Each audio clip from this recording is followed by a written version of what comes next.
કેમ છો અધિકારી? મજામાં? આપણે પાછલા લેક્ચરની અંદર તમને ઇન્ટ્રોડક્શન આપ્યું હતું કે ભાઈ ઇકોનોમીને કઈ રીતે આપણે અભ્યાસ કરવો જોઈએ, કઈ રીતે આપણે સારા માર્ક મેળવી શકીએ અને કઈ કઈ બુક વાંચવી જોઈએ. અને તેની અંદર આપણે બેઝિક ટર્મિનોલોજી શીખ્યા હતા કે ભાઈ 4 વસ્તુ આપણે શીખ્યા હતા. કઈ કઈ વસ્તુ તમને યાદ હશે કે પહેલી વસ્તુ આપણે શું શીખ્યા હતા? લેન્ડ, જમીન. ત્યારબાદ શું શીખ્યા હતા? કેપિટલ, મૂડી. ત્યારબાદ જોયું હતું શ્રમ અને ત્યારબાદ જોયું હતું ઇન્ટ્રોપિનિયન. ત્યારબાદ હવે આપણે જોઈશું આજે અર્થવ્યવસ્થાના ક્ષેત્રો. તમારા માટે શું છે? નવો ટોપિક હશે એટલે આપણે આને શું કે સાવ બેઝિક લેવલથી જોશું અને મેક્સિમમ એક્ઝામ્પલ આપીને આપણે તમને સમજાવશું. જોઈએ અર્થવ્યવસ્થાના ક્ષેત્રો. શું છે આજનો ટોપિક આપણો? અર્થવ્યવસ્થાના ક્ષેત્રો. તો સામાન્ય રીતે તમે જોવા જાઓ તો ઘણી જગ્યાએ અર્થવ્યવસ્થાના 3 ક્ષેત્રો કીધા હશે તમને. ઘણી જગ્યાએ 3 ક્ષેત્રો અને ઘણી જગ્યાએ 5 ક્ષેત્રો. તો સામાન્ય રીતે જોવા જાઓ તો સામાન્ય રીતે 3 ક્ષેત્રો હોય છે અને ત્રીજા ક્ષેત્ર તૃતીય ક્ષેત્ર આવશે, જેમાં આપણે ચતુર્થ ક્ષેત્ર અને પંચમ ક્ષેત્રને શું કહેવાય એની અંદર સમાવેશ કરશું. તમે એનસીઆરટી રીડ કરતા હશો તો તેની અંદર તમને કેટલા ક્ષેત્રો જોવા મળશે? 5 ક્ષેત્ર જોવા મળતા હશે. તો વારાફરતી આપણે સ્ટાર્ટ કરીએ કે ભાઈ કઈ રીતે ઇકોનોમીના સેક્ટર ડિવાઇડેડ છે. તો વાત કરીએ આપણે અર્થવ્યવસ્થાના ક્ષેત્રોની. અર્થવ્યવસ્થાના ક્ષેત્રોની આપણે વાત કરીએ તો આપણે પહેલા જોશું 3 પ્રકારે. પહેલા જોશું આપણે 3 પ્રકારે. કેટલા પ્રકારે? 3 પ્રકાર આપણે જોવા જઈએ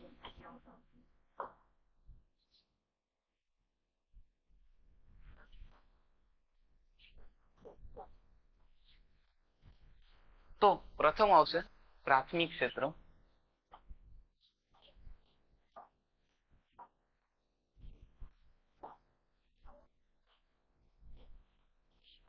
ત્યારબાદ આવશે દ્વિતીય ક્ષેત્ર.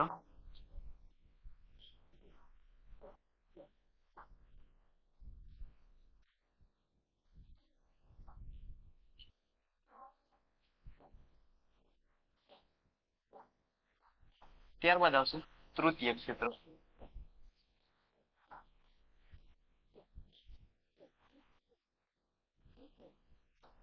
જેને આપણે પ્રાથમિક ક્ષેત્રને પ્રાઇમરી સેક્ટર કહેશું. ત્યારબાદ દ્વિતીય ક્ષેત્રને આપણે સેકન્ડરી સેક્ટર કહેશું અને તૃતીય ક્ષેત્રને આપણે ટર્સરી સેક્ટર કહેશું. વાત કરીએ સૌપ્રથમ આપણે પ્રાઇમરી સેક્ટરની.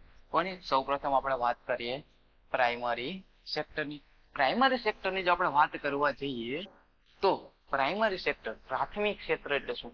જો પ્રાથમિક ક્ષેત્ર એટલે આપણે જે વસ્તુઓ પ્રકૃતિ દ્વારા, કુદરત દ્વારા જે વસ્તુઓ મળી રહી છે તેને શું કહેશું? આપણે પ્રાથમિક ક્ષેત્ર કહેશું. તો સામાન્ય રીતે તમને વ્યાખ્યા કહું તો કુદરત દ્વારા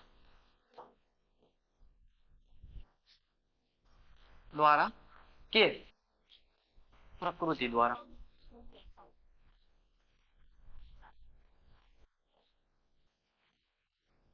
જે કોઈ પણ વસ્તુ મળેલી હોય તેને શું કહેતું? પ્રાથમિક ક્ષેત્ર કહેશું. તો કે ભાઈ પ્રાથમિક ક્ષેત્રની અંદર કઈ કઈ ગતિવિધિઓ આવે છે? પ્રાથમિક ક્ષેત્રની અંદર ગતિવિધિઓ આવશે કે જેની અંદર સૌપ્રથમ તમે લઈ શકો કૃષિ. સૌપ્રથમ શું લઈ શકો? કૃષિ ક્ષેત્ર. તો કૃષિ છે, તમે કોઈ પણ બીજ વાવો તો તેની અંદરથી શું તમને પાક મળે છે? શું થશે? એક કુદરતી રીતે મળે છે. તમે શું કહેવાય એની અંદર બીજ વાવો છો, તમે શું કહેવાય મોટો એમ તમારી રીતે કરતા નથી. છોડ તમારી રીતે મોટો થતો નથી. શું થશે? કુદરતી રીતે મોટો થશે અને તેની ઉપરથી તમને શું મળશે? પાક મળશે. ત્યારબાદ જોઈએ આપણે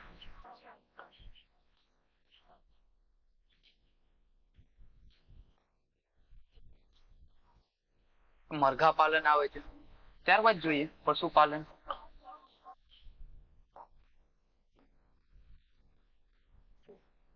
હવે તમે એવું સાંભળ્યું કે આ મરઘું છે એરટેલ કંપનીનું છે? નહીં ને? તો પછી તમે એવું સાંભળ્યું છે આ ભેંસ છે તે રિલાયન્સ કંપનીની છે? તો તમે સાંભળેલું હશે નહીં. તમે શું સાંભળેલું છે? એ મરઘા કેન્દ્ર છે તો તેની અંદર શું હશે? તો ભાઈ કુદરત દ્વારા શું ચાલે છે? આખી પ્રક્રિયા ચાલે છે. ત્યારબાદ પશુપાલન છે, ભેંસ છે, ગાય છે, બકરા છે, એ બધું તમે જોવો છો એ શેની અંદર આવશે? પશુપાલન ની અંદર આવશે. ત્યારબાદ તમે વાત કરો તો આની અંદર એક વસ્તુ આવશે ખનન. શું આવશે? ખનન. ખનન એટલે શું? ખનન એટલે કે તમે જોવા જાઓ સામાન્ય રીતે તો દક્ષિણ ભારતની અંદરથી તમને શું મળે છે? લોખંડ મળે છે, ત્યારબાદ કોલસો મળે છે. શું છે? આપણે ત્યાં રાખવા ગયા હતા કોલસો, લોખંડ ના, શું છે? એ પ્રકૃતિ દ્વારા આપને આપેલી ભેટ છે. તો ખનન ની અંદર તમે જોવા જાઓ કોલસો છે, લોખંડ છે, એ શું આપણે ગુજરાતની અંદર મળે છે? આપણે ગુજરાતની અંદર ડેવલપ કરી શકશું કે નહીં? ક્યાં મળે છે? આપણે દક્ષિણ ભારતની અંદર મળે છે. એટલે ખનન ની અંદર જો કોઈ પણ વસ્તુ પ્રાપ્ત થાય તો કેની અંદર આવશે? પ્રાથમિક ક્ષેત્રની અંદર આવશે. અને ત્યારબાદ જોવા જઈએ મત્સ્ય પાલન. શું આવશે? મત્સ્ય પાલન.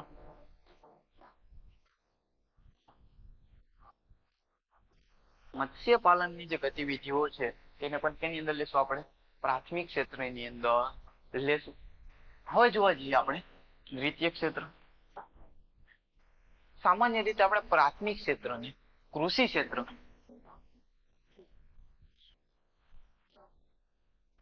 કૃષિ ક્ષેત્ર તરીકે પણ ઓળખીએ છે. દ્વિતીય ક્ષેત્રને તમે સામાન્ય રીતે ક્યાં નામે ઓળખો છો? તો કે ઉદ્યોગ ક્ષેત્ર.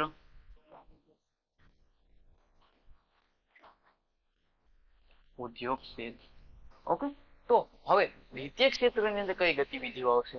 તો યાદ રાખજો કે ભાઈ પ્રાથમિક ક્ષેત્રની અંદરથી આપણે જે કંઈ પણ ચીજ વસ્તુઓ મળેલી હતી તેનો ઉપયોગ કરીને આપણે જે કોઈ પણ વસ્તુ બનાવીએ, શું કઈ નવી ડેવલપ કરીએ, અથવા તો કોઈ પણ વસ્તુ આપણી પાસે હોય અને તેની અંદર શું કરીએ? રિપેરિંગ કરીએ, સુધારો કરીએ, તે કોની અંદર આવશે? દ્વિતીય ક્ષેત્રની અંદર આવશે. તો આની અંદર શું આવશે? કે ભાઈ પ્રાથમિક ક્ષેત્રની અંદર કોઈ પણ વસ્તુ આપણે ઉત્પાદન કર્યું છે તેનો ઉપયોગ કરી અને કોઈ પણ વસ્તુ બનાવીએ તો ક્યાં આવશે? દ્વિતીય ક્ષેત્રની અંદર આવશે. તો કે પ્રાથમિક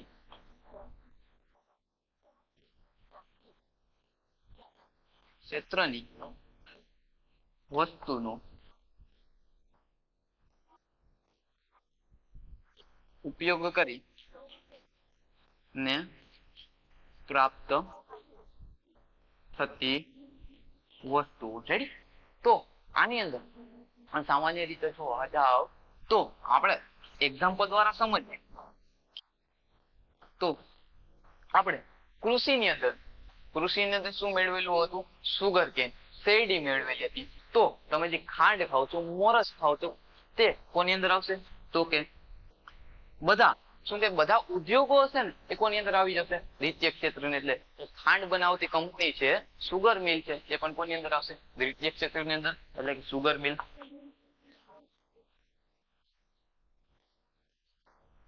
પછી કોઈ પણ તમે કાર બનાવવાની કંપની જોવો છો, ત્યારબાદ તમે શું કે કોઈ ટ્રેન બનાવવાની કંપની જોવો છો, એ બધી શેની અંદર હશે? દ્વિતીય ક્ષેત્રની અંદર આવશે. તો અહીંયા સામાન્ય રીતે લખી દો બધા ઉદ્યોગો.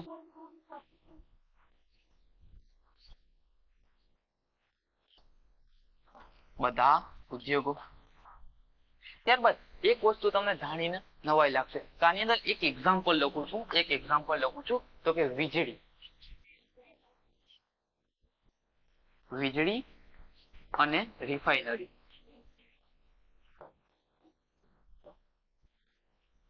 વીજળી અને રિફાઇનરી. તો સાહેબ વીજળી કઈ રીતે? તો સામાન્ય રીતે તમે અહીંયા ખનનમાંથી શું મેળવો છો? કોલસો મેળવો છો. કોલસાનો ઉપયોગ કરી અને તમે શું કરો છો? વીજળીનું ઉત્પાદન કરો છો. વીજળીનું શું થયું? ઉત્પાદન થયું. ઉત્પાદન થાય એટલે કોની અંદર આવશે? દ્વિતીય ક્ષેત્રની અંદર આવશે. ત્યારબાદ શું છે? રિફાઇનરી. સાહેબ રિફાઇનરી કઈ રીતે? તો રિફાઇનરી સામાન્ય રીતે જોવા જાઓ તો અહીં શું કરશો? તમે ખનન કરશો. ખનન કરો ત્યાંથી તમને શું મળી આવ્યું? ક્રૂડ ઓઇલ મળી આવ્યું. શું મળી આવ્યું? ક્રૂડ ઓઇલ મળી આવ્યું. તો ક્રૂડ ઓઇલ છે તે શું આવશે? પ્રાથમિક ગતિવિધિ. અને શું કે ક્રૂડ ઓઇલ માંથી તમે શું કે બધું રિફાઇન કરી, જેમ કે પેટ્રોલ છે, ડીઝલ છે, કેરોસીન છે, એ બધું તમે રિફાઇન કરી એને મેળવો છો ચીજ વસ્તુઓ, તો તેની અંદર થશે? રિફાઇનરીની અંદર થશે. એટલે વીજળી અને રિફાઇનરી આની અંદર યાદ રાખજો કેની અંદર આવશે? દ્વિતીય ક્ષેત્રની અંદર આવશે. ત્યારબાદ હવે આપણે આગળ વાત કરીએ પ્રાથમિક અને દ્વિતીય ક્ષેત્રથી આગળ વધીને આપણે વાત કરીએ તો શું આવશે? તૃતીય ક્ષેત્ર. તૃતીય ક્ષેત્રની તમને વાત કરું, તૃતીય ક્ષેત્ર એટલે શું? તો યાદ રાખજો પ્રાથમિક ક્ષેત્ર અને દ્વિતીય ક્ષેત્રને જે બજારમાં પહોંચાડશે, જે સેવા તરીકે પહોંચાડશે તેને કે શું કહેશું? તૃતીય ક્ષેત્ર કહેશું.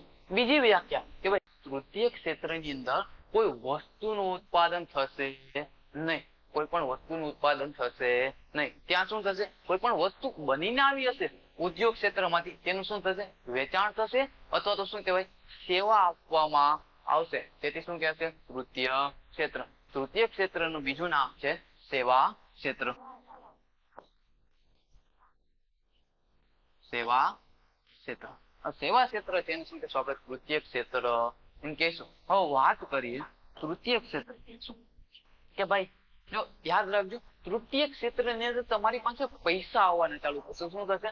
મની આવવાની ચાલુ થશે. જેમ કે એક્ઝામ્પલ ઉદ્યોગ ક્ષેત્રની અંદર તમે શું બનાવ્યું? બિસ્કિટ બનાવ્યું. હવે તમે બિસ્કિટ બનાવ્યું છે તો શું થશે? એ તૃતીય બજારની અંદર શું થશે? વેચાવા જશે. હવે જે વેચાણ કરે છે દુકાનદાર છે એ શું આપે છે? તમને શું કોઈ ઉત્પાદન કરીને તો આપતો નથી. શું કરે છે? કોઈ જગ્યાએથી ઉત્પાદન થઈને આવ્યું છે તેને શું કરશે? વેચાણ કરશે. એટલે શું આપશે? સેવા પ્રદાન કરશે. શેની અંદર આવશે? તૃતીય ક્ષેત્રની અંદર આવશે. કોઈ પણ વસ્તુ તમે શું કહે, કોઈ પણ દુકાન લઈ લો, તેની અંદર ઉત્પાદન ના થતું હોય તો કોની અંદર આવશે? તૃતીય ક્ષેત્રની અંદર આવશે. ડન છે? તો આની અંદર લખવા જાવ તો બધી દુકાનો,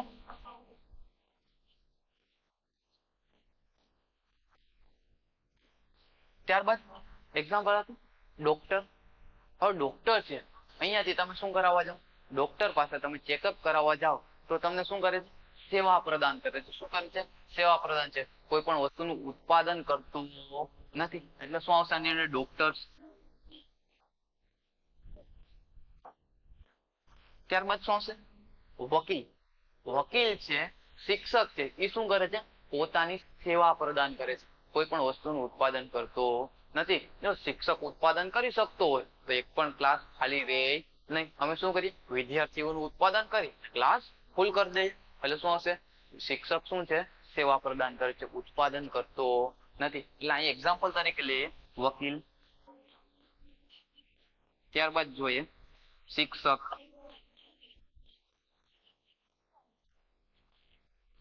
ત્યારબાદ આટલી વસ્તુ તમને સમજાતા લાગતું હશે કે ભાઈ તૃતીય ક્ષેત્રની અંદર શું થાય છે? સેવા પ્રદાન થાય છે અને કોઈ પણ વસ્તુનું શું થાય છે?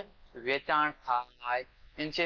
સામાન્ય રીતે તમે જોવા જાવ સેવાનું એક્ઝામ્પલ આપો. સેવા એટલે શું? તો કે ભાઈ તમે વાણંદની દુકાને જાઓ, તમે સલૂનમાં જાઓ તો સલૂનમાં શું થાય છે? સલૂનની અંદર તમે તમારા હેર કટ કરાવો છો, બીએડ કરાવો તો શું કરશે? એ પોતાની સેવા આપશે. તમને શું કહે? માથે વાળ લગાડીને આપશો તો કે ના. શું કરશે? પોતાની સેવા આપશે. સેવા આપશે એટલે તેથી શું થઈ જાય? સલૂન ને બધું શેમાં આવશે? તે તૃતીય ક્ષેત્રની ગતિવિધિમાં આવશે. હવે તમને એક એક્ઝામ્પલ દ્વારા સમજાવું. એક હોલ ઓવર શું કહેવાય? એક્ઝામ્પલ આપો તો કે આપણે એક પેજ એડ કરી લઈએ.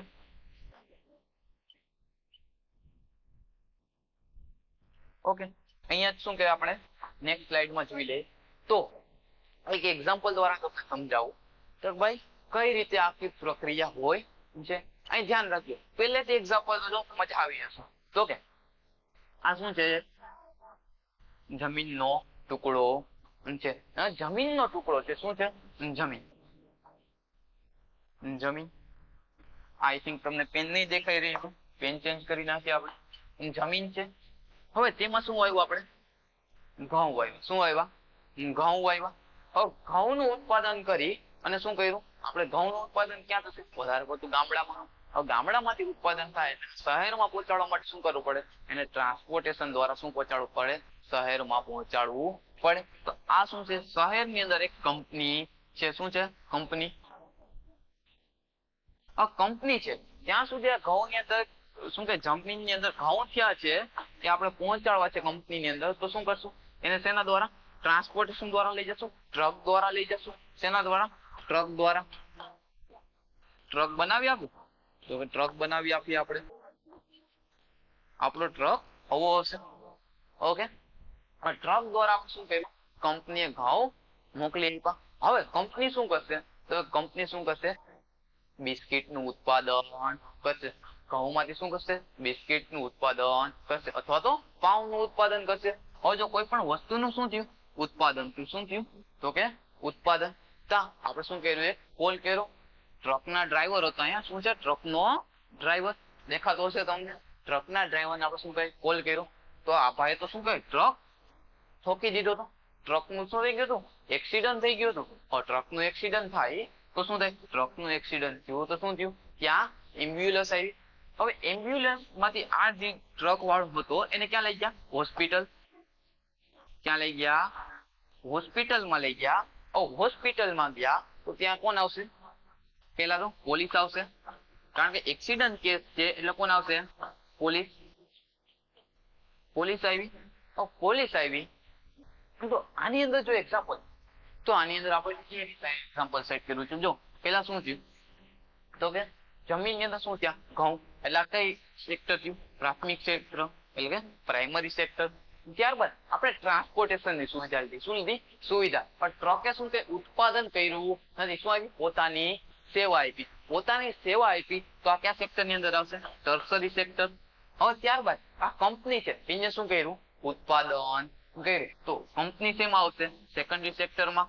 હવે જો હોસ્પિટલ છે, હોસ્પિટલ ની અંદર શું કહેવાય, આ વ્યક્તિ છે જેનું એક્સિડન્ટ થયું એને શું કહેવાય, અંગ આપવામાં તો નહીં આવે, એનું ઉત્પાદન તો નહીં કરવામાં આવે, શું કરવામાં આવશે, એની હેલ્પ કરવામાં આવશે, એને સેવા આપવામાં આવશે. એટલે હોસ્પિટલ જે કોઈ પણ વર્ક હોય એ કેમાં આવશે, ટર્સરી સેક્ટરમાં. હવે ત્યારબાદ પોલીસ આવશે.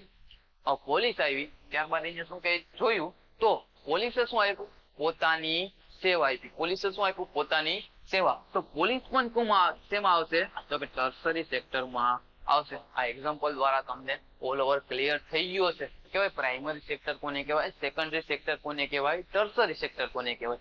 આઈ થિંક તમને આઈડિયા આવી ગયો છે આ એક્ઝામ્પલ થી કે ભાઈ પ્રાઇમરી સેક્ટરમાં કઈ વસ્તુઓ લેવી, સેકન્ડરી સેક્ટરમાં કઈ વસ્તુઓ આવે અને ટર્સરી સેક્ટરમાં કઈ વસ્તુઓ આવે. અને ત્યારબાદ આપણે ટર્સરી સેક્ટરમાંથી બે વિભાગ અલગ થાય છે. શું થાય છે, બે શાખાઓ પડે છે. શું પડે છે, શાખાઓ. તેને જોઈ લે કે ભાઈ ટર્સરી સેક્ટરમાંથી કઈ બે શાખાઓ અલગ પડે છે. જોઈએ આપણે.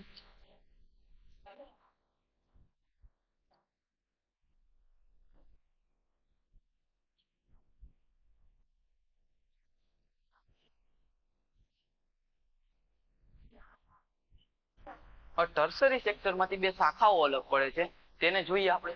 તો કે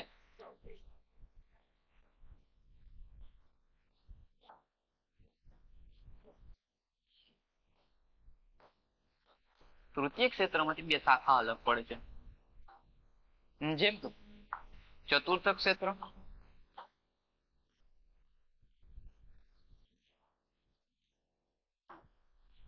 અને પંચમ ક્ષેત્ર.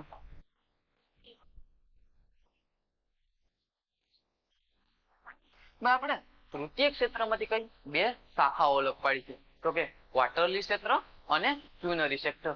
પંચમ ક્ષેત્રનું નામ યાદ રાખજો, સામાન્ય રીતે પૂછશે તમને ક્યુનરી સેક્ટર કહેશે. શું કહેશે, ક્યુનરી સેક્ટર. પંચમ ક્ષેત્ર કહેશે નહીં, કારણ કે ચતુર્થક છે તો તમને યાદ આવી જશે ભાઈ ક્વાર્ટરલી આવે. પરંતુ પંચમ ક્ષેત્રનું થોડું નામ ડિફરન્ટ છે, એટલે તમે યાદ રાખજો કે એને શું કહેવાશે, ક્યુનરી સેક્ટર. હવે વાત કરી ચતુર્થ ક્ષેત્ર. ચતુર્થ ક્ષેત્રની વાત કરીએ તો ચતુર્થ ક્ષેત્ર એટલે શું, ચતુર્થ ક્ષેત્ર એટલે એવું કે જો એક્ઝામ્પલ તમને લખીને સમજાવવું તો કે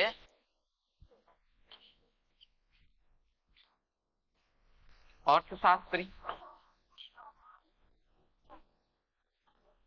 જેમ કે કોઈ ઇકોનોમી એક્સપર્ટ થઈ ગયું.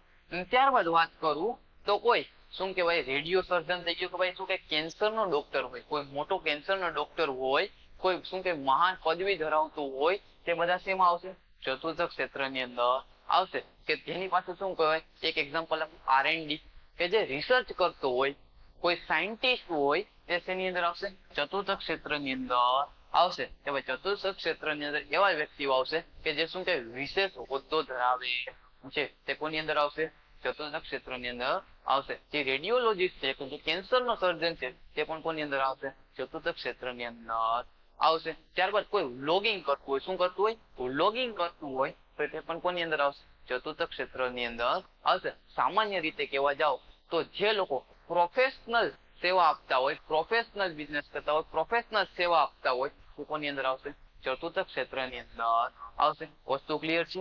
તો આપણે આગળ જોઈએ પંચમ ક્ષેત્ર એટલે શું. પંચમ ક્ષેત્ર એટલે સામાન્ય રીતે યાદ રાખજો કે જે લોકો પાસે શું હોય, ડિસિઝન મેકિંગ પાવર હોય. શું હોય, જે લોકો પાસે ડિસિઝન મેકિંગ પાવર હોય તે લોકોને કેમાં ગણવામાં આવશે? પંચમ ક્ષેત્રમાં ગણવામાં આવશે. પંચમ ક્ષેત્રના તમને એક્ઝામ્પલ સમજાવું તો તમે જોઈ શકો આપણા પીએમ, ત્યારબાદ જોઈએ એમપી, ત્યારબાદ જોઈએ આપણે કોઈ પણ કંપનીના સીઈઓ, કોઈ પણ કંપનીના સીઈઓ હોય. ભાઈ આપણા રાષ્ટ્રપતિને લઈ લો, જો એક્ઝામ્પલ આપું સીઈઓ તો કે ભાઈ રિલાયન્સના અત્યારના માલિક કોણ છે? તો કે મુકેશ કાકા. તો મુકેશ કાકા છે કંપનીના સીઈઓ છે, એની પાસે શું છે? ડિસિઝન મેકિંગ પાવર છે. એટલે કોની અંદર આવશે? પંચમ ક્ષેત્રની અંદર આવશે. સામાન્ય રીતે આપણી પીપીટીમાં બધું જ આપેલું છે. શું આપેલું છે? આપણી પીપીટીમાં બધું જ આપેલું છે, પરંતુ તમને સમજાય એટલા માટે આપણે બ્લેન્કની અંદર તમને લખીને સમજાવેલું છે. હવે જોઈએ આપણે પીપીટી ને શું કહેલ છે. આપણે જે વાત કરી ગયેલ છે એ જ બધું પીપીટી ની અંદર લખેલું છે. તો જોઈએ આપણે તેને જોઈ લઈએ. પેલા અને પેલા ઇરેઝ કરી દઈએ. વાત કરીએ તો કોઈ પ્રાથમિક ક્ષેત્ર, પ્રાઇમરી સેક્ટર એટલે કે શું? તો પ્રાઇમરી સેક્ટર ની અંદર શું કહેલ છે? કે પ્રાઇમરી સેક્ટર એટલે કૃષિ સાથે સંકળાયેલી કોઈ પણ વસ્તુ હોય. શું હોય? કૃષિ સાથે સંકળાયેલી કોઈ પણ વસ્તુ હોય તો તે કોની સાથે આવશે? પ્રાઇમરી સેક્ટર ની અંદર કાઉન્ટ કરવામાં આવશે. તેની અંદર એક્ઝામ્પલ છે કૃષિ છે, પશુપાલન છે, મત્સ્ય ઉદ્યોગ છે, ખનન છે. જે બધી વસ્તુઓ શેની અંદર આવશે? તો કે પ્રાઇમરી સેક્ટર ની અંદર આવશે. આની અંદર હજી તમે એક વસ્તુ એડ કરી શકો. આની અંદર શું વસ્તુ એડ કરી શકો? તો કે જંગલ સંપાદન. જંગલ ની અંદર આપણે શું કે કોઈ પણ વસ્તુઓ, ચીજ વસ્તુઓ મેળવે છે, ફળ છે, ફૂલ છે, ઔષધિ છે, તે પણ કોની અંદર આવશે? તે પ્રાઇમરી સેક્ટર ની અંદર આવશે. જેમ કે આપણે જંગલની અંદરથી લાકડું મેળવ્યું, લાકડાને આપણે શું કે ફર્નિચર બનાવીએ તો એ ફર્નિચર બનાવ્યું છે. જો ક્યાંય પણ બનાવવાનો શબ્દ આવતો હોય એની અંદર આવશે સેકન્ડરી સેક્ટર ની અંદર આવશે. તો એ ફર્નિચર કોની અંદર આવશે? સેકન્ડરી સેક્ટર ની અંદર. પરંતુ અહીંયા આપણે શું કે કોઈ વન ની અંદરથી વન પેદાશ લેતા આવીએ છીએ તો કોની અંદર આવશે? પ્રાઇમરી સેક્ટર ની અંદર આવશે. જો સામાન્ય રીતે આ બધા સેક્ટર છે ને, primary sector, secondary sector, tertiary sector, એની અંદર જે લોકો કામ કરે છે, જો આપણી ઇકોનોમીની અંદર કોઈ પણ પૈસા કમાતું હશે ને, કોઈ પણ ઘરે પૈસા લઈને આવતું હશે ને, પૈસા કમાતું હશે તો આ કોઈ પણ સેક્ટર ની અંદર શું કરતો હશે? કામ કરતો હશે. આ સેક્ટર દ્વારા શું નક્કી થશે? આપણી દેશની જીડીપી નક્કી થશે. શું થશે? આપણા દેશની જીડીપી નક્કી થશે. તો પ્રાથમિક ક્ષેત્રની અંદર કોઈ પણ લોકો કામ કરે છે તેને શું કહેવામાં આવે છે? બ્લેક કોલર જોબ અથવા તો રેડ કોલર જોબ. શું કહેવામાં આવે છે? પ્રાથમિક ક્ષેત્ર આહારે જો કોઈ પણ લોકો કાર્ય કરતા હોય તો તે લોકોને શું કહેવામાં આવે છે? બ્લેક કોલર જોબ અથવા તો red collar job. I think બધાને ક્લિયર હશે. તો આપણે નેક્સ્ટ સ્લાઇડ ઉપર જઈએ તો કે એની અંદર શું આપેલ છે? સેકન્ડરી સેક્ટર એટલે કે દ્વિતીય ક્ષેત્ર. અને દ્વિતીય ક્ષેત્રની આપણે વાત કરીએ તો શું છે? રો મટીરિયલ ની પ્રાપ્તિ થતી હોય. શું થતી હોય? રો મટીરિયલ એટલે કે ભાઈ શું કે પ્રાઇમરી સેક્ટર માંથી આપણે કોઈ પણ વસ્તુ લાવ્યા અને શું કર્યું? તેનું ઉત્પાદન કર્યું તો શેની અંદર આવશે? સેકન્ડરી સેક્ટર ની અંદર આવશે. સેકન્ડરી સેક્ટર ની અંદર તમને એક્ઝામ્પલ આપું તો શું છે? માઇનિંગ. માઇનિંગ છે એ કોની અંદર આવશે? સેકન્ડરી સેક્ટર ની અંદર આવશે. અને ત્યારબાદ શું છે? પેટ્રોલિયમ, કેમિકલ્સ, એ બધું શું છે? તો કે જે આપણે માઇનિંગ છે, આપણે ખનન કરશું, ખનન એ કોની અંદર આવશે? પ્રાથમિક ક્ષેત્રની અંદર. ખનન દ્વારા આપણું શું મળ્યું? ક્રૂડ ઓઇલ મળ્યું. તો ક્રૂડ ઓઇલ ને આપણે રિફાઇનરીમાં જઈને શું મેળવતું? પેટ્રોલ છે, ડીઝલ છે, કેમિકલ્સ છે, એ કોની અંદર આવશે? સેકન્ડરી સેક્ટર ની અંદર આવશે. જો તમને એમ પૂછે રિફાઇનરી ક્યાં સેક્ટરમાં આવે તો કહેવાનું છે સેકન્ડરી સેક્ટરમાં. ઓકે. અને એમ પૂછે માઇનિંગ, ખનન ક્યાં ક્ષેત્રની અંદર આવે તો કે પ્રાથમિક ક્ષેત્રની અંદર. તો આની અંદર તમને આ એક્ઝામ્પલ આપી દીધા. વીજળી છે, રિફાઇનરી છે, કોની અંદર આવશે? સેકન્ડરી સેક્ટરમાં. અને જે સેકન્ડરી સેક્ટરમાં કાર્ય કરે છે તેને શું કહે છે? બ્લુ કોલર જોબ કહેવામાં આવે છે. તો હવે આપણે જોઈએ ટર્સરી સેક્ટર. વાત કરીએ તૃતીય ક્ષેત્ર. કે ભાઈ તૃતીય ક્ષેત્રની અંદર મેં શું કીધું? કે જે લોકો શું આપતા હશે? સેવા પ્રદાન કરતા હશે.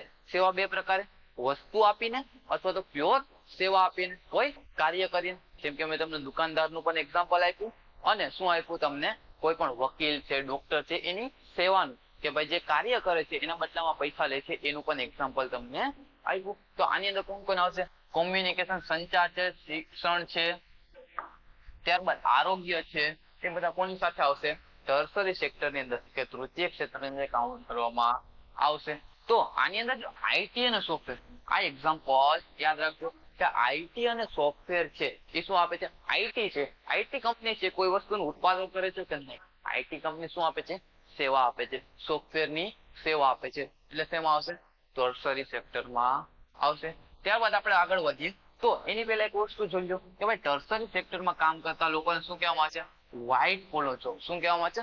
વ્હાઇટ કોલર જોબ કહેવામાં આવે છે. અમે શિક્ષણ આપીએ છીએ, તમે લો કે ના લ્યો, અમે તો શું કરશું? આપતા જ રહેશું. તો એ કોની અંદર આવશે? વ્હાઇટ કોલર જોબ ની અંદર આવશે. ઓકે, ત્યારબાદ આપણે જોયા ચતુર્થ ક્ષેત્ર અને પંચમ ક્ષેત્ર. તો ચતુર્થ ક્ષેત્રની અંદર શું હશે? વિશિષ્ટ જ્ઞાન સાથે લોકો જોડાયેલા હશે. શું હશે? તેની પાસે કંઈક અલગથી વિશિષ્ટ જ્ઞાન હશે. તો તેની અંદર મેં તમને કીધું R&D કે ભાઈ રિસર્ચ એન્ડ ડેવલપમેન્ટ. કોઈ વસ્તુ ઉપર કોઈ રિસર્ચ કરતું હોય તો કોની અંદર આવશે?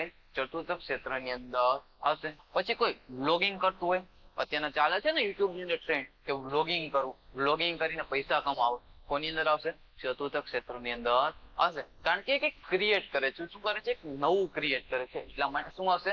ચતુર્થ ક્ષેત્રની અંદર. ત્યારબાદ શું આવશે? ડિઝાઇનિંગ. શું કરે છે? ડિઝાઇનિંગ. હવે ડિઝાઇનિંગ શું છે? નવું આર્ટ છે કે નવું કંઈક ક્રિએટ કરે છે, કંઈક વિચારે છે વધારે, એટલે તેની અંદર આવશે? ચતુર્થ ક્ષેત્રની અંદર આવશે. ત્યારબાદ આપણે જોવા જઈએ તો કે પંચમ ક્ષેત્ર. ત્યારબાદ પંચમ ક્ષેત્ર. તો પંચમ ક્ષેત્રની અંદર મેં તમને શું વાત કરી કે એની પાસે શું હશે? ડિસિઝન મેકિંગ પાવર હશે. હવે ડિસિઝન મેકિંગ પાવર હોય, જો આની અંદર એક્ઝામ્પલ લખી કે CEO છે, કોઈ પણ કંપનીના ચેરમેન છે, એ બધા શેની અંદર આવશે? આ બધા શેની અંદર આવશે? તો કે પંચમ ક્ષેત્રની અંદર આવશે. પંચમ ક્ષેત્રનું મેં તમને નામ પણ યાદ રાખવાનું કીધું છે. પંચમ ક્ષેત્રને કયા ક્ષેત્ર તરીકે? ક્યુનરી સેક્ટર તરીકે ઓળખવામાં આવે છે. આ વસ્તુ યાદ રાખજો ખાસ કરીને. જો હવે તમને વારંવાર કહું છું કે ભાઈ આપણી જીડીપી. તો હવે એક વસ્તુ જોઈએ તો ભારતની જીડીપીમાં કયા ક્ષેત્રનો ફાળો સૌથી વધારે છે? ભારતની જીડીપીમાં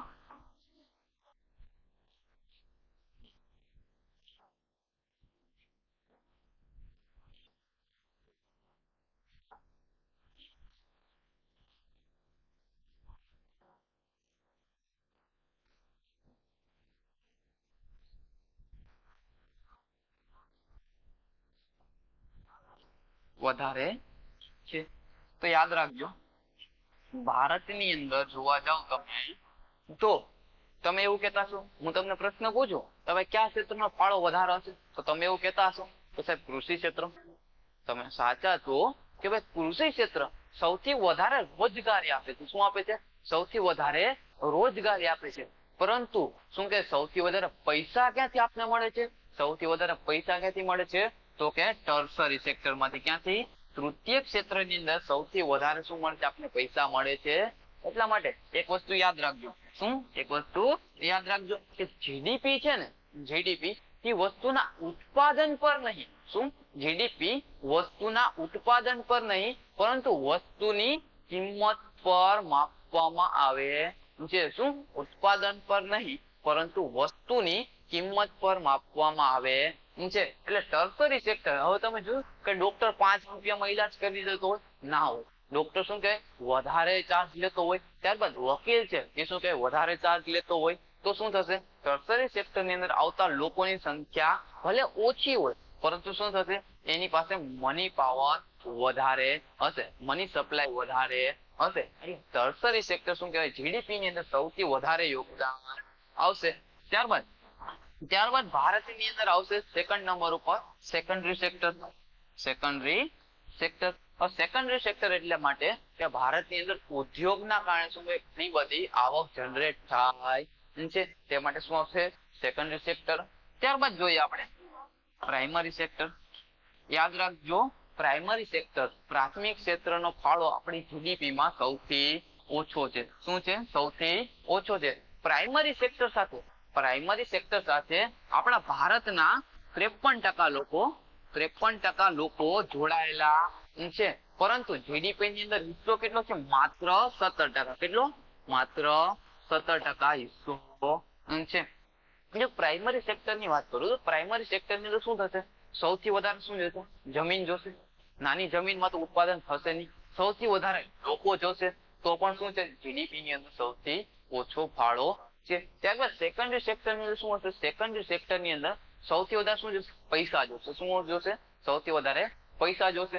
સામાન્ય રીતે શું કહેવાય આ ઉદ્યોગો છે એ ભારતની અંદર વધારે ઉદ્યોગો જોવા મળતા નથી. એટલા માટે હવે આપણે વાત કરીએ ગુજરાતની. તો ભાઈ ગુજરાતની જીડીપી માં કેટલો ફાળો છે તો વાત કરીએ આપણે ગુજરાતની જીડીપી ની. ગુજરાતની જીડીપી ની તમને વાત કરું તો ગુજરાતની જીડીપી માં સૌથી વધારે હિસ્સો કોનો હશે તો ગુજરાતમાં સૌથી વધારે શું છે આઈટી અને સોફ્ટવેર છે કે ઉદ્યોગો છે. તો આપણે વાત ખબર છે કે શું છે ગુજરાતની અંદર વધારે તો કે ઉદ્યોગો છે. ઉદ્યોગો હોય ઉદ્યોગો કોની અંદર આવશે સેકન્ડરી સેક્ટર ની અંદર આવશે. સેકન્ડરી સેક્ટર ની અંદર ઉદ્યોગ આવતા હોય તો યાદ રાખજો સૌથી વધારે ગુજરાતની જીડીપી માં ફાળો કોનો વધારે હશે સેકન્ડરી સેક્ટર નો હશે. ત્યારબાદ કોણ આવશે ટર્સરી સેક્ટર એટલે કે તૃતીય ક્ષેત્ર અને ત્યારબાદ કોણ આવશે પ્રાઇમરી સેક્ટર. યાદ રાખજો ભારતની જીડીપી હોય કે ગુજરાતની જીડીપી હોય પ્રાઇમરી સેક્ટર એટલે કે પ્રાથમિક ક્ષેત્રનો હિસ્સો શું છે સૌથી ઓછો છે. આની અંદર શું કે તમારે યાદ રાખવાનું રહેશે. આટલી વસ્તુ ક્લિયર છે.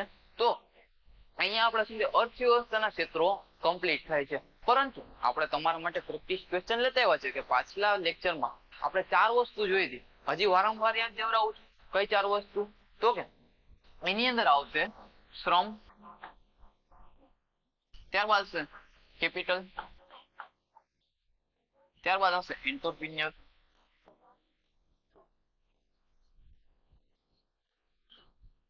અને ત્યારબાદ આવશે ભૂમિ એટલે કે લેન્ડ. આ 4 વસ્તુ આપણે પાછલા લેક્ચરમાં જોઈ હતી. તેના પરથી આપણે શું કે થોડા પ્રેક્ટિસ ક્વેશ્ચન લઈ આવ્યા છે. તો પ્રેક્ટિસ ક્વેશ્ચન આપણે જોઈ લઈએ.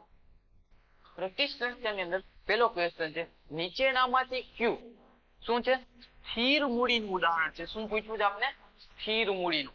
સ્થિર મૂડી એટલે શું કે આપણે એને એક જગ્યાએથી બીજી જગ્યાએ સરળતાથી શું કે સ્થાપિત કરી શકીએ નહીં. જેમ હવે તમને એક્ઝામ્પલમાં જોઈને ખબર પડી જશે. તો પેલું છે કાચો માલ, ત્યારબાદ છે હાથમાં પૈસા કે ભાઈ આપણી પાસે હાથમાં પૈસા રહેલા હોય તે, ત્યારબાદ આવશે સાધનો અને મશીનો, સાધનો અને મશીનો, ત્યારબાદ છે કાર્યકારી મૂડી. હવે તમને બધા એક્ઝામ્પલ સમજાવી દઉં. તો ભાઈ શું છે સ્થાયી મૂડીનું ઉદાહરણ પૂછ્યું છે. તો કાચો માલ છે, કાચો માલ રો મટીરિયલ છે એને આપણે એક જગ્યાએ ટ્રકમાંથી બીજી જગ્યાએ મોકલી શકીએ, એક જગ્યાએ બીજી જગ્યાએ ટ્રકમાં મોકલી શકીએ. તો આ આવશે નહીં. ત્યારબાદ આવશે હાથમાં રહેલા પૈસા.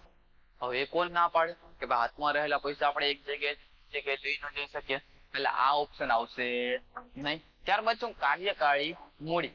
કાર્યકારી મૂડી છે એ પણ શું છે આની અંદર આવશે નહીં. હવે વધ્યું શું તો કે સાધનો અને મશીનો. કોઈ પણ કંપની હોય તો તેની અંદર શું કે મોટા મોટા મશીનો હોય અને સાધનો હોય તો શું થશે સ્થાયી મૂડીનું ઉદાહરણ થશે. આ વસ્તુ ક્લિયર થશે સ્થાયી મૂડી એટલે શું. ત્યારબાદ જોઈએ સેકન્ડ ક્વેશ્ચન. તો તમે માનવ મૂડી એટલે શું. અહીં બીજો પ્રશ્ન બદલાઈ ગયો છે. યાદ રાખજો માનવ મૂડી એટલે શું. તમને શું પૂછ્યું છે માનવ મૂડી એટલે શું. તો એની અંદર પહેલો ઓપ્શન છે જમીન અને કુદરતી સંસાધનો, ત્યારબાદ છે શ્રમ પૂરા પાડવા કામદારો, અને એના પછીનો ઓપ્શન છે સી ભૌતિક મૂડી જેમ કે સાધનો અને મશીનો, અને લાસ્ટ ઓપ્શન છે જ્ઞાન અને સાહસ. વાત કરું તો શું છે માનવ મૂડીની વાત કરી. તે માનવ પાસે કઈ એક્સ્ટ્રા શું છે. માનવ બધા કરતા ડિફિકલ્ટ છે. કેમ છે કે ભાઈ એક માણસ બીજા માણસ કરતા અલગ કઈ રીતના પડે છે તો કે પોતાના જ્ઞાન અને સાહસના કારણે શું પડે છે બીજાથી અલગ પડે છે. તો માનવની પોતાની મૂડી શું છે તો જ્ઞાન અને સાહસ. આટલી વસ્તુ ક્લિયર થઈ હશે તમને. ત્યારબાદ હવે જો જીપીએસસી યુપીએસસી માં આ ટાઈપના વધારે પ્રશ્ન પૂછે છે. તે બેઝ આપણે એક પ્રશ્ન લીધો છે. તો જોઈએ જમીનના ક્ષેત્રફળ માપવા સંબંધિત નીચેનામાંથી કયા વિધાન સાચા છે એ જોવાનું છે. તમારે શું જોવાનું છે કયા વિધાન સાચા છે. જોઈએ પેલું વિધાન આપણે. તો પેલા વિધાનની અંદર વાત કરીએ તો ગામડાઓમાં જમીનનો વિસ્તાર સ્થાનિક એકમો. આપણે અલગ અલગ ગામડાઓ અલગ અલગ વિસ્તારમાં શું હોય જમીનના અલગ અલગ માપ તરીકે રહેતા હોય. તો પેલું એની અંદર શું છે વીઘા, ત્યારબાદ છે ગિંથા. શું છે વીઘા અને ગિંથા. અન્ય આપણે શું કે જમીન માપવામાં આપણે વીઘાનો પણ ઉપયોગ કરીએ છીએ અને ગિંથાનો પણ ઉપયોગ કરીએ છીએ. તમે સૌરાષ્ટ્રમાં જાઓ તો સૌરાષ્ટ્રમાં શું કહેવાશે? વીઘા. અને ગિંથા ક્યાં કહેવાશે? તો દક્ષિણ ભારતમાં શું કહેવાશે? ગિંથા કહેવાશે. એટલે આ વાક્ય શું થશે? પેલું વાક્ય સાચું થશે. ત્યારબાદ જોવા જઈએ બીજું વિધાન, જમીન માપવાનું પ્રમાણભૂત એકમ શું છે? હેક્ટર છે. આ શબ્દ તો તમે બધાએ સાંભળી ગયેલા છે કે ભાઈ જમીનનો પ્રમાણભૂત એકમ કયો છે? હેક્ટર છે. એટલે શું થશે? બંને વિધાન શું થશે? સાચા થશે. એટલે આપણો ઓપ્શન કયો થશે? સી ઓપ્શન આપણો સાચો થશે. શું થશે? આપણો સી ઓપ્શન સાચો થશે. ત્યારબાદ આપણે આગળ વધીએ તો શું પૂછ્યું છે? નીચેનામાંથી કયું કાર્યકારી મૂડીનું ઉદાહરણ છે? શું પૂછ્યું? પેલા આપણે સ્થાયી મૂડી પૂછ્યું, ત્યારબાદ માનવ મૂડી પૂછ્યું અને હવે શું પૂછ્યું છે? કાર્યકારી મૂડીનું ઉદાહરણ છે. કાર્યકારી મૂડી એટલે શું? તો કે આપણે રોજબરોજની દુનિયામાં રોજબરોજના કાર્યમાં આપણે શું લઈએ? એ વસ્તુને ઉપયોગ કરીએ તો શેમાં આવશે? કાર્યકારી મૂડીનું ઉદાહરણ હશે. ઓપ્શન જોઈ લઈએ હવે. જમીન અને કુદરતી સંસાધનો, ત્યારબાદ જોઈએ હવે કાચો માલ, ત્યારબાદ સંસાધનો અને મશીનો અને જ્ઞાન અને સાહસ. હવે તમે જોયું હશે આના પહેલાના ક્વેશ્ચનમાં આપણે શું જ્ઞાન અને સાહસ તેનું ઉદાહરણ હતા? જ્ઞાન અને સાહસ માનવ મૂડીના હતા. અને ત્યારબાદ સંસાધનો અને મશીનો શેના હતા? સંસાધનો અને મશીનો સ્થાયી મૂડીના હતા. ત્યારબાદ જમીન છે, જમીન. હવે તમે એને એક જગ્યાએથી બીજી જગ્યાએ ખસેડી શકશો? તો કે ના. એટલે એ પણ શું થશે? સ્થાયી સંસાધન થશે, સ્થાયી મૂડી જશે. એટલે ઓપ્શન કયો વધ્યો? કાચો માલ. હવે કાચો માલ છે ને તમે એક જગ્યાએથી બીજી જગ્યાએ શું કે સરળતાથી શું કરી શકો? ટ્રાન્સફર કરી શકો છો. એટલે શું આવશે? કાર્યકારી મૂડી. એટલે કે તમે રોજબરોજની ક્રિયામાં તમે ઉદ્યોગ હોય તો તેની અંદર શું કરશો? દરરોજ તમારે શું જોશે? કાચો માલની જરૂર પડશે. એટલી વસ્તુ તમને ક્લિયર હશે. ત્યારબાદ આજે આપણે જે ભણ્યા છું એની ઉપરથી ક્વેશ્ચન લેતા આવ્યો છું. શું કીધું છે? વિકસિત અર્થતંત્રમાં કયા ક્ષેત્રનો રોજગારનો સૌથી વધુ હિસ્સો છે? રોજગારનો સૌથી વધુ હિસ્સો તમને પૂછ્યું છે કે હવે ભારતની જીડીપીમાં કયા ક્ષેત્રનો ફાળો સૌથી વધુ છે? તમને એ પૂછેલું છે. તમે પ્રાઇમરી સેક્ટરની આપણે વાત કરી તો એની અંદર શું છે? તો સૌથી વધુ લોકો જોડાયેલા છે. શું છે? આની જીડીપીમાં એટલી અસર થશે નહીં. ત્યારબાદ ગૌણ ક્ષેત્ર, એનો પણ શું કે ભારતની અંદર એટલો હિસ્સો નથી જેટલો કે ટર્સરી સેક્ટર. આની અંદર શું આન્સર આવશે? તૃતીય ક્ષેત્ર. તમને એમ થતું ચતુર્થ ક્ષેત્ર કેમ નો લીધું? તો કે ચતુર્થ ક્ષેત્ર છે એ કોનો ભાગ છે? તો કે તૃતીય ક્ષેત્રનો ભાગ છે. હજી જો આપણે એમ કહીએ પંચમ ક્ષેત્રની વાત કરું. ચાલો પંચમ ક્ષેત્રનો ચતુર્થ ક્ષેત્ર કોની અંદર આવશે? તૃતીય ક્ષેત્રની અંદર. હવે જો એક એક્ઝામ્પલ આપો. હવે ચતુર્થ ક્ષેત્રમાંથી તમે 10 રૂપિયા કમાણા અને પંચમ ક્ષેત્રમાંથી 20 રૂપિયા. તો તૃતીય ક્ષેત્ર શું છે? તો કે ચતુર્થક પ્લસ પંચમ. એટલે આનો આન્સર શું આવશે? 30 આવશે. તો તૃતીય ક્ષેત્ર શું આવશે? આનો આન્સર આવશે. તમને સરળતાથી આ સમજાઈ ગયું હશે. તો આના પછી જો અહીંયા આપણું લેક્ચર કમ્પ્લીટ થાય છે. આમાં તમને શું કે વધારે જાણકારી મળી છે ઇકોનોમીની અંદર. આપણે અત્યાર લગીને શું વાત કરતા? જીડીપી રાષ્ટ્રીય આવક. તો આના પછીનું ચેપ્ટર આપણું રાષ્ટ્રીય આવક અને જીડીપી ની ગણનાનું રાખેલું છે. આજનો લેક્ચર અહીંયા લગીને રાખીએ. Thank you.